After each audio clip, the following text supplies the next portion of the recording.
말씀은 구약성경 룻기 1장 19절로 22절 말씀입니다.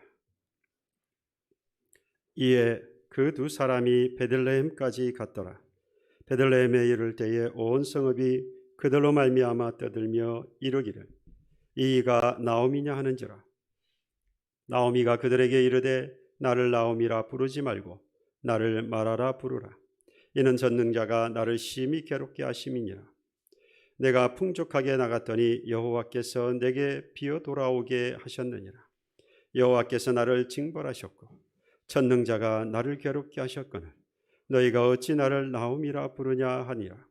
나오미가 모압 지방에서 그의 며느리 모압 여인 룻과 함께 돌아왔는데 그들이 보리추수 시작할 때에 베들레헴에 이르렀더라. 아멘. 다음 주일은 우리 교회 창립 기념주일입니다. 게다가 가정의 달이 시작되어지는 5월 첫째 주는 우리가 어린이 주일, 또 둘째 주는 어버이 주일, 셋째 주는 교사 주일. 그래서 5월 달은 참 바쁩니다. 그래서 매년 5월이 되어지면 가정의 달을 맞아서 가정에 관한, 특별히 그리스도인의 가정에 관한 말씀을 전하게 되는데, 말씀을 드린 대로 5월달 너무 바빠서 아마 가정의 달에 관련된 그리스도인의 가정에 관한 말씀을 드릴 기회가 없을 것 같아서 오늘 그리스도인의 가정에 관련된 말씀을 드리려고 합니다.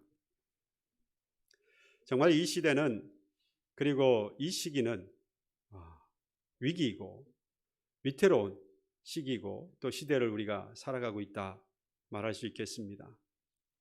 그야말로 살얼음판을 걷는 것 같은, 그래서 이내 그 얼음판이 깨져서 깊은 물속에 빠질 것만 같고 외줄을 타고 있어 금방이라도 떨어져서 무너져 버릴 것 같은 그러한 위태로운 시대와 그리고 시기를 우리가 지나가고 있습니다.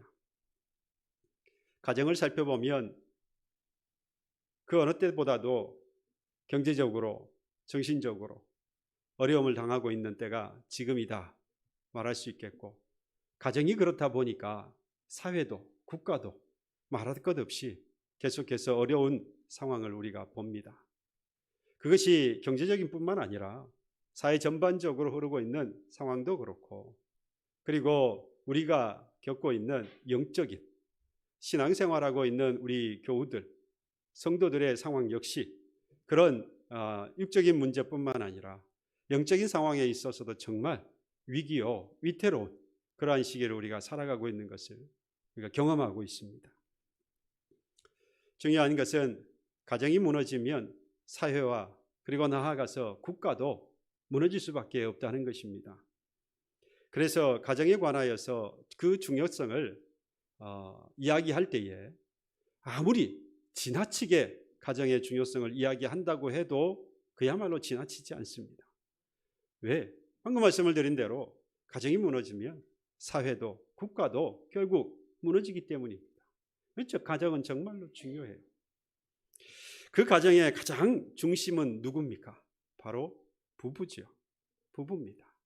부부가 그 가정의 중심이 됩니다.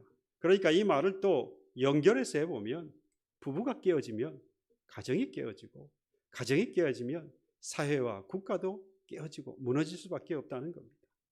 그러니 부부는 정말로 이 사회를, 이 나라를 지탱하는 가장 중요한 기반이라고 할 수 있습니다. 여러분들이 바로 그 기반을 지금 다지고 있고 지금까지 다져오신 거예요. 이 사회와 이 나라가 이렇게 버텨가고 지탱될 수 있는 것은 가정이 지금까지 버텨왔고 또 그 가정을 부부가 중심이 되어서 지켜왔기 때문에 지금 이 사회와 그리고 이 나라가 그리고 이 세계가 지금까지 올 수 있었던 것입니다.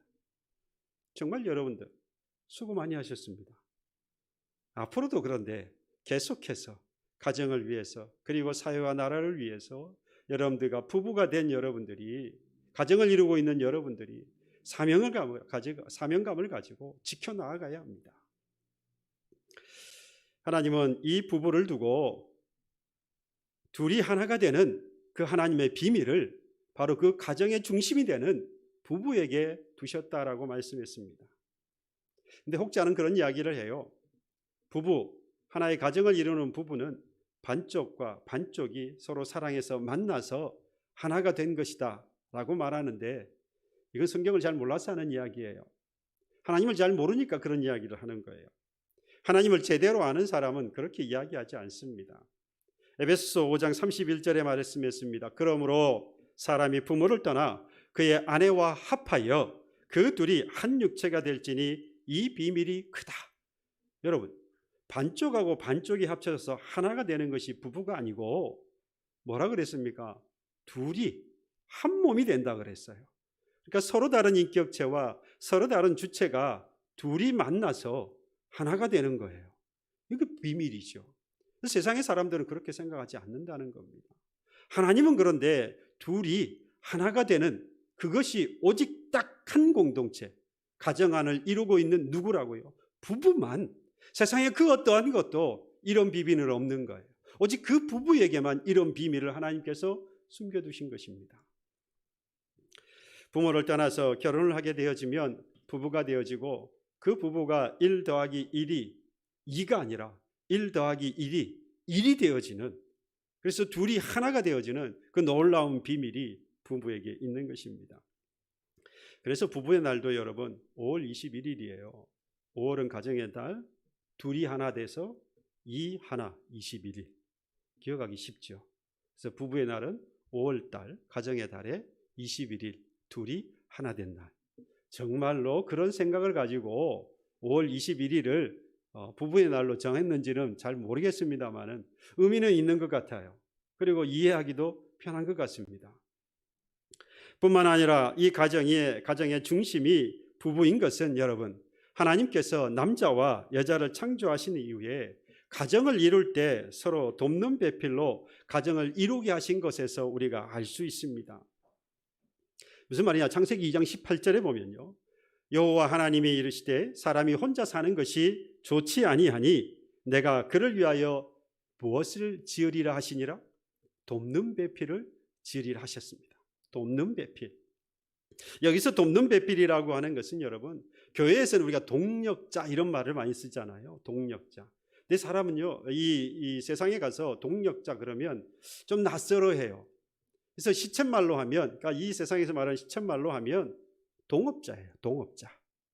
일을 같이 하는 사람이에요. 그러니까 돕는 배필은 서로를 위하여서, 어떤 일을 위해서 서로가 같은 일을 힘써서 도우면서 해가는 것이죠.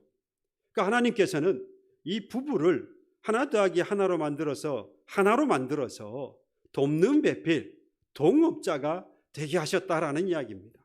동업자가 되게 하셔서 하나님께서 이 사람으로, 이 부부로 하여금 무엇을 하게 했느냐? 여러분 아십니까? 무엇을 하게 했는지? 하나님께서 창조하시고 만물을 창조하시고 사람을 창조하신 이후에 그 사람에게 하신 명령이 있어요. 생육하고 번성하고 땅에 충만하며 세상 만물을 다스리라. 하나님께서 사람을 창조하시고 이 일을 행하도록 하셨어요. 그런데 이 일을 아담 또는 한 사람에게 준 게 아니라 하나 더하기 하나 만들어서, 그러니까 사람으로 하여금 둘이 하나 되게 하셔서 이 일을 서로 도우면서 동업자가 되어서 생육하고 번성하고 땅에 충만하고 그리고 세상을 다스리라라고 하셨다 이 말입니다. 혼자는 힘드니까요. 여러분, 생육하고 번성하는데 혼자 됩니까? 생육하고 번성하고 땅에 충만해지려면 둘이 있어야 해요. 남자와 여자가 있어야 해요. 그래서 무엇을 이루어야 한다는 겁니까? 부부가 이루어져야 하는 거예요. 부부가 그리고 가정을 이루어 나아가야 하는 것이죠. 그래서 계속해서 생육하고 번성해 가는 것입니다. 이게 바로 하나님께서 부부가 되게 하시는, 하나 더하기 하나를 만들어 놓으신 하나님의 비밀인 것입니다. 그러니까 부부는 하나님의 일 또는 하나님의 이 선한 일, 생육하고 번성하고 땅에 충만하고 만물을 다스리는 그 권한을 가지고 그 일을 감당하는 것이 하나님의 일을 감당하는 것이고 하나님의 약속을 이루는 일이고 하나님의 선한 일을 하는 것입니다. 그리고 아담은 여러분, 에덴 동산에서 무의도식하지 않았어요. 그냥 먹고 놀지 않았습니다. 여러분 아시는 것처럼 에덴 동산은 그 어떤 세상보다도 가장 완벽한 곳이었습니다. 물론 하나님이 창조하신 것 가운데에 완벽하지 않은 것이 어디 있습니까? 모든 것이 다 완벽한데 사람이 살기에 그야말로 완벽한 곳으로 하나님이 창조하신 곳이 어디냐? 바로 에덴 동산이다 이 말입니다. 하나님께서 그 에덴 동산을 창조하시고 그 사람으로 하여금 그야말로 풍성한 삶을 살도록 해 놓으셨어요. 그런데 하나님께서 그 사는 그곳에 그냥 아무것도 하지 않고 그곳에 살라고 하지 않았습니다. 아담과 더불어서 아담에게 하나님께서 하신 게 있어요. 뭘 하라고 하는지 아십니까? 각종 짐승들을 모아놓고 이들에게 이름을 지으라고 하셨어요. 여러분들 생각할 때 뭐 당연한 이야기겠지만 그 동물들의 이름을 지을 때, 그 짐승들의 이름을 지을 때 하나님께서 지으시는 것이 더 완벽할까요? 아니면 사람이 짓는 것이 완벽할까요?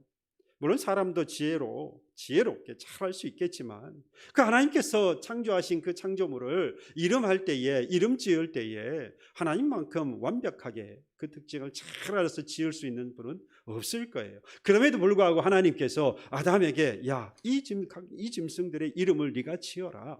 여러분 거기에는 이유가 있어요. 방금도 말씀을 드렸지만 이 세상의 만물을 이름을, 그러니까 짐승들의 이름을 지으면서 이 만물을 다스릴 권한을 누구에게요? 너에게 주었다라는 것이죠. 이름을 명명할 때는 그걸 다스리는 권세를 받은 거예요.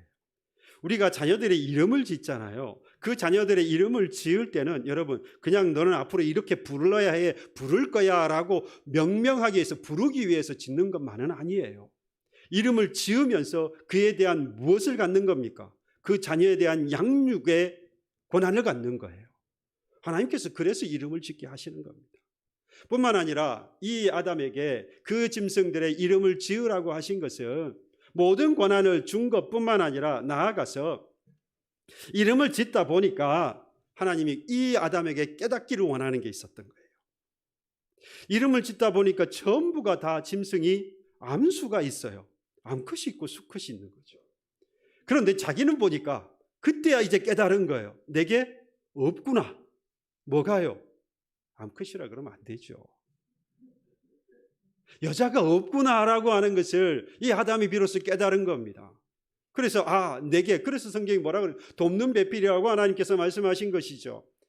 내게는 왜 여자가 없느냐? 나를 돕는 사람이 없느냐? 함께하는 사람이 왜 없느냐? 내게도 필요하구나라고 하는 그 간절한 필요성을 느끼게 하신 것이죠.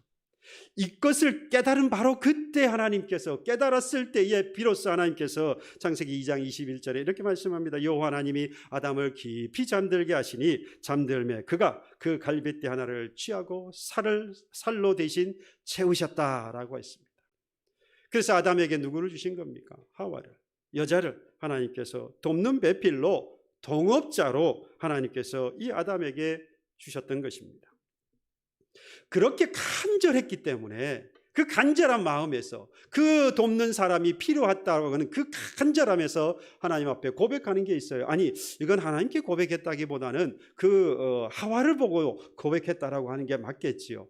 이는 내 뼈 중에 뼈요 살 중에 살이라. 그 얼마나 좋았으면 너 같은 사람이 없다. 내게 정말로 필요한 사람이 있었는데 정말 내게 있어서 뼈가 없고 살이 없으면 내가 뭡니까? 그렇죠. 아무것도 아니잖아요. 그런데 정말로 너는 내가 보니 나의 뼈 중에 뼈고 살 중에 살이다. 네가 정말 나의 모든 것이다. 예전에도 이 말씀을 잠깐 드리면서 여러분들 가정에 돌아가시면 여러분들의 아내에게, 남편에게 당신은 내 뼈 중에 뼈, 살 중에 살입니다 라고 고백하십시오라고 했습니다. 혹시 고백해 보셨습니까? 그전에는 내가 당신을 정말로 이런 내게 필요한 동업자로, 돕는 배필로 내가 아직까지 생각하지 못해서 뼈 중에 뼈, 살 중에 살이라고 내가 고백하지 못했는데 오늘 돌아가시면 그 사랑의 눈빛으로 이렇게 보시면서, 꿀이 떨어지는 그런 눈빛으로 보시면서 뼈 중에 뼈, 살 중에 살입니다. 당신은.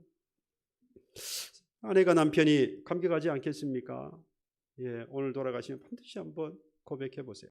제가 청년들이 결혼을 하게 되어지면 그 전에 이제 교육을 하는데 교육할 때 절대로 빠뜨리지 않고 제가 항상 하는 이야기가 있습니다.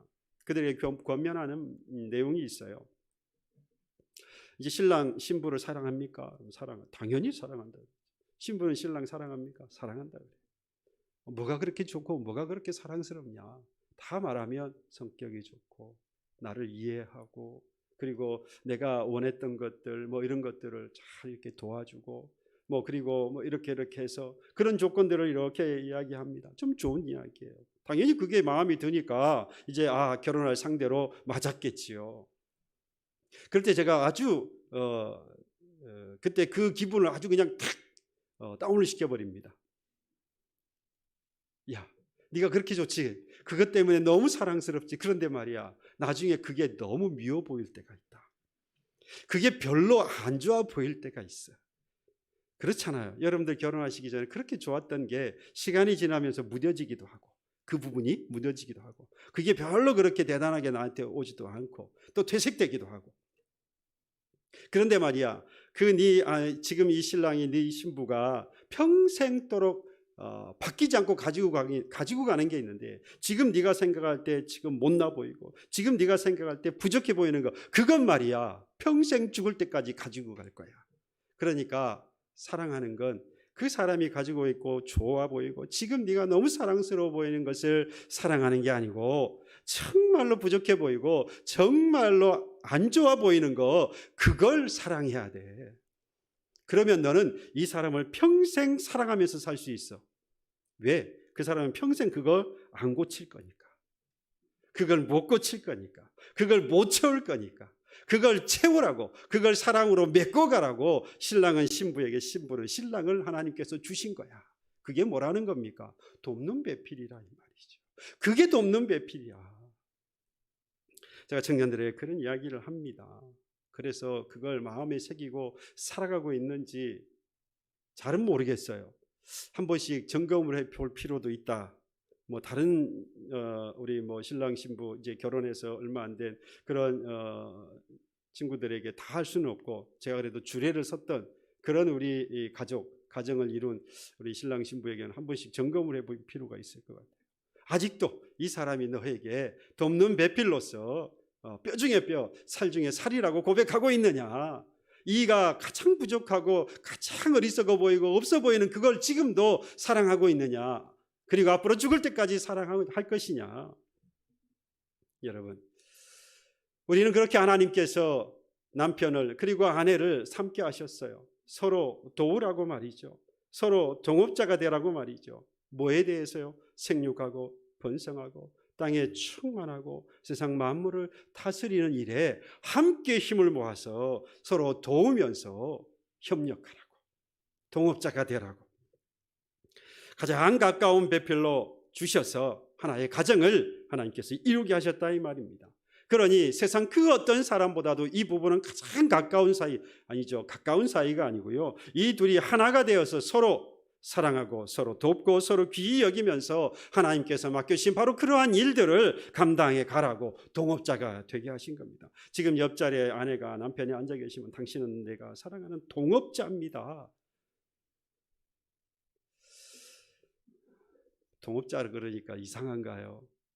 정말로 맞습니다. 동업자입니다. 깨어질 수 없는 동업자입니다. 하나님이 이렇게 세우신 이 가정을 얼마나 아름답게 보고 계시는지 모릅니다. 생각해 보세요. 사람 그 하나를 지어놓고 정말 보시기에 좋았다고 했는데 그 보시기에 좋은 그 둘을 하나 되게 하셨으니 얼마나 더 아름답고 귀하게 보이셨겠습니까? 여러분, 그래서 가정 그리고 그 가정의 중심이 되는 이 부분은 정말로 중요하고 정말로 귀하고 아름다운 것입니다. 세상이 말하는 가정, 세상이 말하는 부부의 중요성, 이건 비교할 수 없어요. 하나님이 말씀하시는 가정과 그리고 부부의 중요성은 세상의 것과는 결코 비교할 수 없습니다. 세상과 비교할 수 없을 만큼의 가치와 아름다움과 존귀함이 바로 이 부부요 그리고 가정이다 이 말입니다. 그 가정과 그 부부가 바로 하나님의 선하시고 기뻐하시고 온전하신 뜻이 무엇인지를 분별해서 그 하나님의 일을 함께 해 나가는 거예요. 이렇게 아름답고 귀한 가정이 여러분 한순간에 무너져 버린 가정이 있어요. 그게 바로 오늘 본문에 나온 이 엘리멜렉과 나오미의 가정입니다. 정말로 하나님께서 귀하게 보시는 이 가정이 한순간에 다 무너지는 것을 봅니다. 그가 살던 유다 베들레헴에 흉년이 들었어요. 그래서 살기에는 그렇게 부족함이 없는 이 엘리멜렉의 가정이었는데 이제 흉년이 드니까 앞으로 힘들어질 거 아니겠어요. 그래서 모압 지방으로 내려가게 됩니다. 모압 지방으로 가게 돼요. 좀 더 편하게 살기 위해서죠. 당시에는 그것이 잘한 결정으로 보입니다. 그럼 성경에서 보면 특별한 그 이후에 특별하게 나빠지는 상황은 없었어요. 그런데 인생사 세우지 말라고 기쁜 일이 있으면 슬픈 일이 슬픈 일이 있으면 기쁜 일이 다가오는 것이 인생사라고 잘 건너온 것 같았는데 집안의 가장이었던 이 엘리멜렉이 죽고 맙니다. 슬픔이 만난 거예요. 가장이 죽었으니 얼마나 슬픈 일입니까? 그런데 또 인생사 세우지 말라고 슬픈 일이 지나고 다시 기쁨이 찾아옵니다. 두 아들 말론과 기럐이 장가를 가게 돼요. 그래서 두 아내를 각각 아내를 맡게 되어집니다. 다시 말하면 부부가 되어서 가정을 꾸리게 된 것이에요. 얼마나 큰 기쁨입니까? 다행히 아버지는 가장은 죽었지만 돌아가셨지만 이제 아내를 만나서 두 가정이 또 되었으니까 얼마나 또 큰 기쁨입니까? 그리고 10년 정도 지났는데 이 마론과 기럐이 이 두 아들이 죽고 맙니다. 이 또 슬픔이잖아요. 이걸 만약에 여러분 드라마로 썼다 그러면 여러분 뭐라 그러겠어요? 너무 억지스럽다 그러지 않겠어요? 갑자기 죽었다가 누군 죽었다가 결혼했다가 또 다시 죽었다가 이렇게 해서 남은 거는 이제 시어머니와 두 자부만 남은 거죠. 정말 이 드라마도 이런 드라마는 억지스럽고 그리고 그야말로 감당하기 힘든 정말 어려움을 만났을 때에도 이런 어려움이 있을까 싶을 만큼 그러한 기가 막힐 그러한 노릇입니다. 시어머니 나오미와 두 며느리 오르바와 그리고 이 룻 세 여인만 이제 남았습니다. 그야말로 이 가정은 풍비박산인 거예요. 위태롭게 외주를 타던 가정이 완전히 깨어져 버렸습니다. 부부가 깨어지니까 여러분 그도 말씀을 드린 대로 가정이 깨어지는 거예요. 이때 더 이상 견디기 힘들었던 이 시어머니가 나오미에게 시어머니 나오미가 고향 유다 베들레헴으로 다시 돌아갑니다. 모압에서 더 이상 못 살겠는 거죠. 남편도 잃었지요. 자녀들도 잃어버렸지요. 그러니 거기서 살고 싶겠어요. 그래서 다시 유다 베들레헴으로 돌아갑니다. 그 돌아가는 가운데에 이 두 자부에게 이야기합니다. 이 며느리들에게 야 너희들도 너희 고향으로 돌아가라. 그 말을 듣고 그의 첫째 자부였던 오르바는 자기의 고향으로 돌아가고 둘째 자부였던 룻은 어머니 따라서 나는 가겠습니다. 돌아가라고 말씀하지 마십시오. 거절하고 그 어머니를 울면서 따라갔어요. 여러분 올이 되면 제가 가정의 달 그래서 그리스도인의 가정에 대해서 설교를 또는 말씀을 많이 전한다고 했는데요. 그 본문이 바로 이 룻기가 많이 사용이 되어집니다. 이 룻기를 사용하는 이유가 바로 여기에 있어요. 그 정말 이 어려운 상황을 만난 바로 이 룻의 가정, 그러니까 나오미의 가정에 이 룻이라고 하는 이 효심이 지극한 바로 이 며느리가 그 시어머니를 버리지 않고 끝까지 따라갔다. 이런 효심을 우리도 그리스도인인 우리도 가져야 한다. 가정의 달을 만나서 말이죠. 좋은 말입니다. 그런데 여러분 룻기가 만약에 그런 이야기를 하는 것이라면 룻기는 부족해요. 그러니까 부모님에게 효를 다해야 한다라고 하는 이야기를 만약에 하고 싶었다면 하나님께서 그렇다면 이 룻기는 부족해요. 이보다 훨씬 더 유대인들 가운데에서 하나님의 백성으로 부름받은 사람들 가운데에서 이 룻보다 훨씬 더 부모님을 잘 섬겨 효를 다했던 사람이 훨씬 더 많이 있어요. 더 잘하는 사람이 얼마나 많은지 모릅니다. 그러니까 그 사람들을 차라리 데려다 놓고 부모를 잘 섬겨야 한다라고 이야기하는 것이 더 맞습니다. 그러니까 하나님께서 지금 이 룻을 통해서 시어머니의 효를 다하라고 우리에게 가르치고 있는 것이 아니라는 것이죠.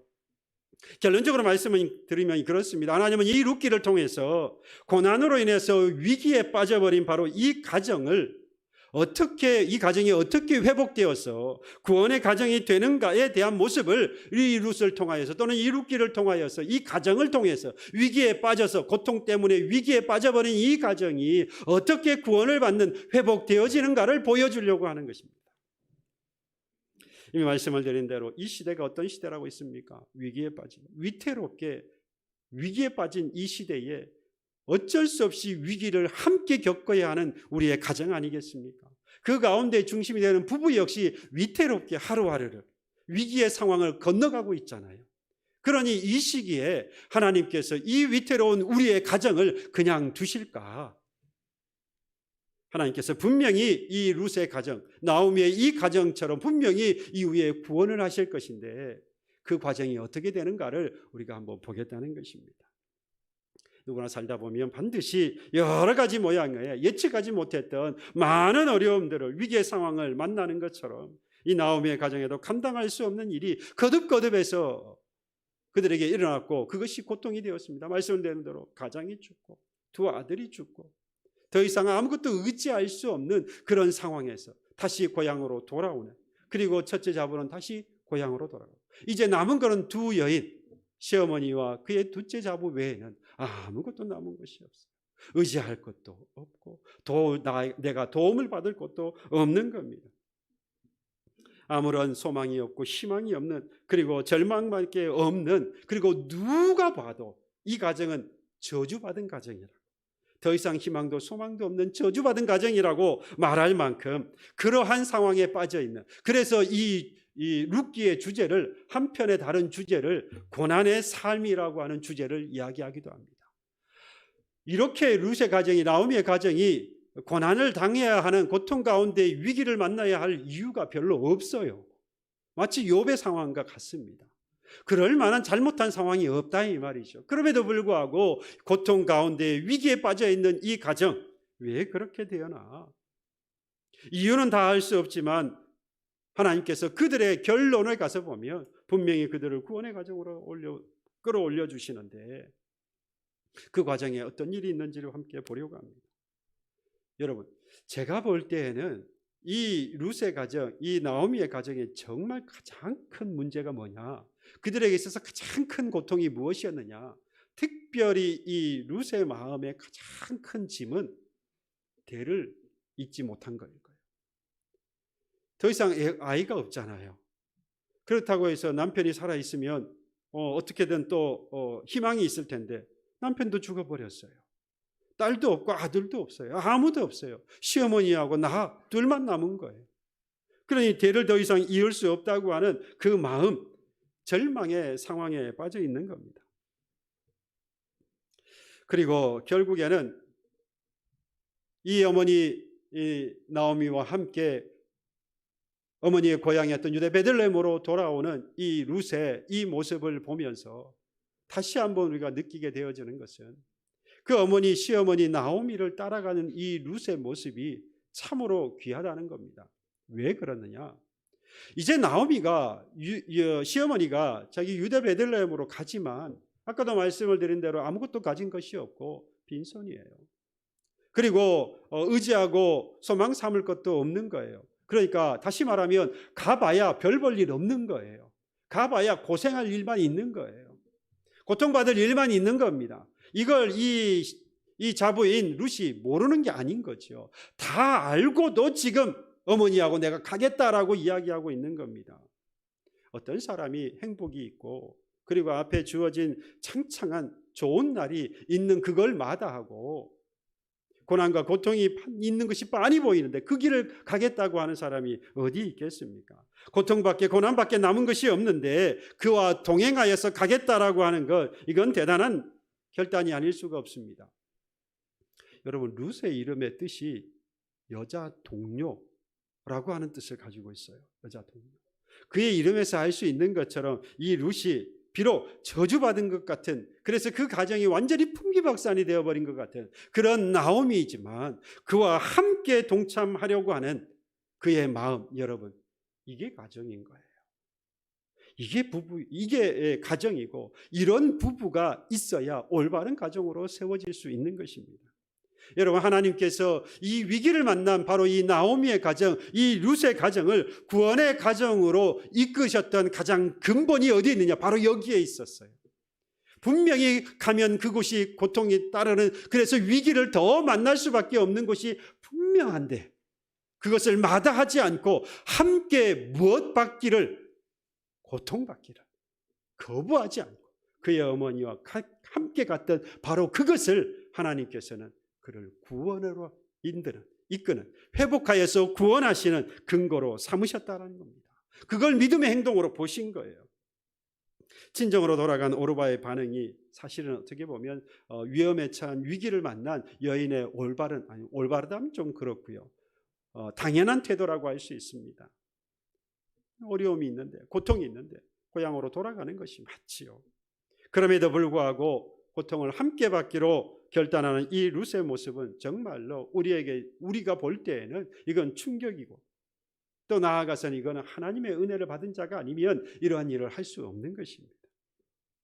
그래서 이 어머니에게 오늘 본문 16절 17절의 이 말씀은 룻이 이 어머니에게 고백을 하는데 이렇게 고백할 수 있는 거예요. 어머니, 더 이상 이 어머니를 떠나라고 하지 마십시오. 어머니가 가시는 곳에 나도 가고 어머니가 머무는 곳에서 나도 머물겠습니다. 어머니가 섬기는 하나님 여호와가 이제 나의 여호와, 내가 섬기는 하나님입니다.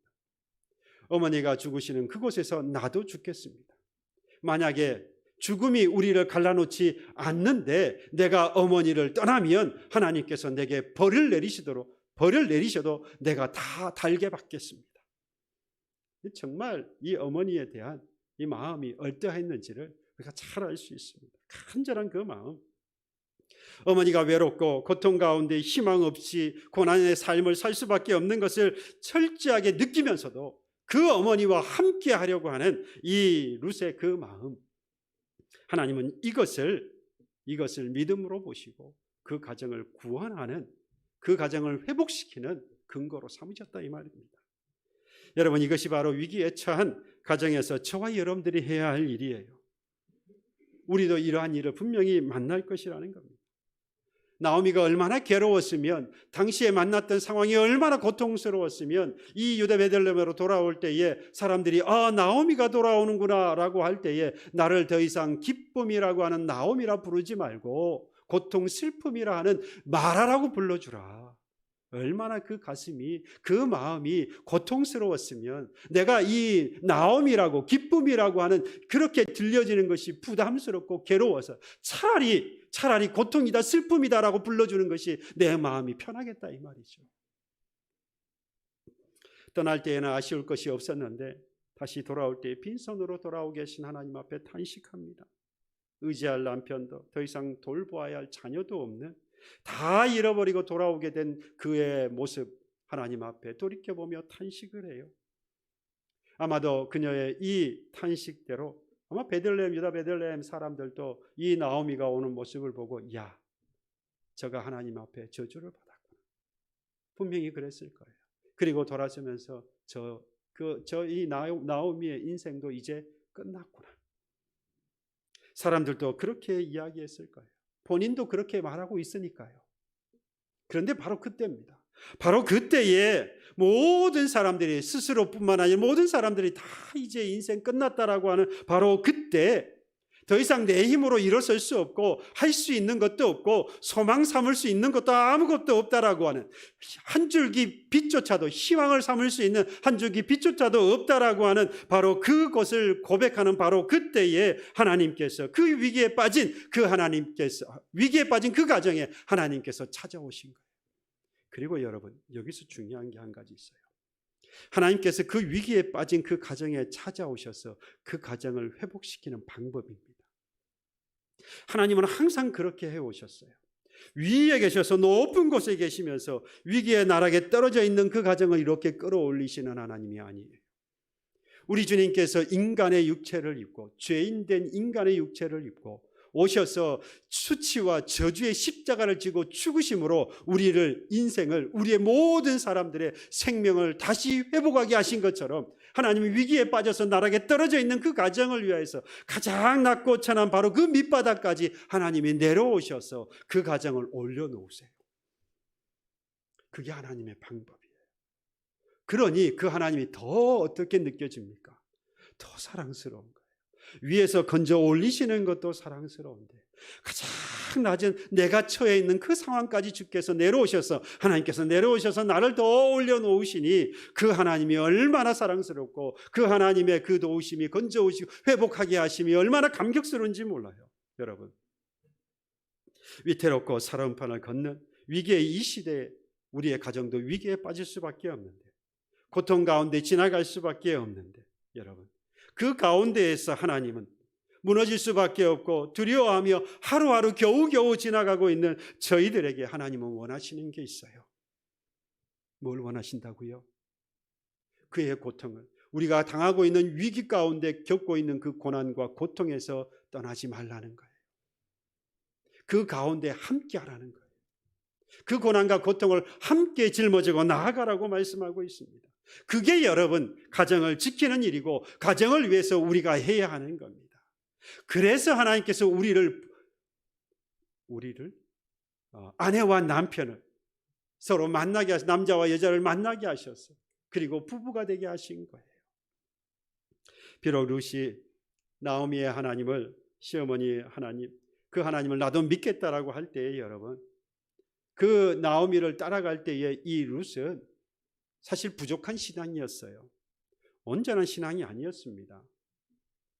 당시에 이 룻의 신앙은 이 여호와, 하나님이라고 하는 이 여호와를 어머니가 믿는 그 하나님을 내가 따르겠다라고 하는 그 신앙의 고백은 많은 신들 가운데에서 그 하나님이라고 여호와라고 하는 신이 하나 있는데 나도 그 어머니가 섬기니까 나도 같이 섬기겠습니다라는 신앙이에요. 유일한 신으로 섬기는 게 아니에요.